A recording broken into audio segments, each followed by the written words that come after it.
এটা দিলে দেখ উৎসবে মোবাইল নিয়ে তা তোদের বিষয় সেটা না না পায়খানা চাপিছে, বাথরুমে যাচ্ছে। ছেলে মুন্ড করে দেখতো আচ্ছা দে না বাদ দিনে 24 এটা এই মোবাইল নিছে এই ছেলে মোবাইল নিছে বাস ছেলেকে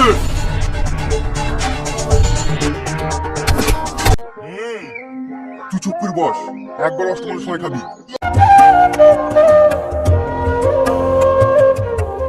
বস মা বস বাহ খুব ভালো নাও ভাই মেয়ে আমাদের খুব পছন্দ আপনাদের যদি এই বিয়েতে মত থাকে তাহলে আজকে আশীর্বাদ করি যেদিন খুশি সেদিন ডেট করবো, করবো নাকি?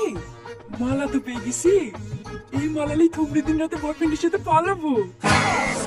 ও বয়ফ্রেন্ডের সাথে পালাবি দেবার মারা দে তোর মানে তো সত্যি সত্যি পালাতিক না।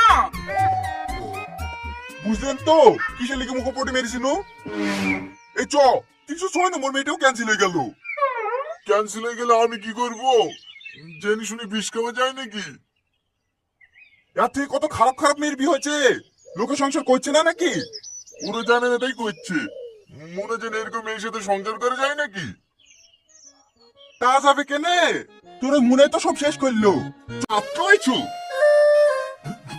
হাই, আমি সাথী, তুমি আমি টনি কি করো তুমি? কি করবো এই আব্বার সাথে মাঠে চাষবাস করি ঠিকই ধরেছি, আসলেই গরিব। এই খাসি আবার মনের কথা শুনতে পায় নাকি? আগে শুনতে পাই এর সাথে প্রেম করতে গিয়ে সিঙ্গেল থাকাই ভালো তোর গার্লফ্রেন্ডের তো 4টি বয়ফ্রেন্ড আছে হ্যাঁ 5টার সময় টাইম দেওয়া আছে তোর সাথে দেখা করা হয়ে গেলে আরেকটা আসবে বিশেষ না তো গার্লফ্রেন্ডকে জিজ্ঞেস করে দেখ তুমি আমার একমাত্র জান, তোমাকে ছেড়ে আমি অন্য কোনো কথা। সুখাসিনের শালা 5টা অব্দি বসলে তো সতীনকে দেখতে পাবি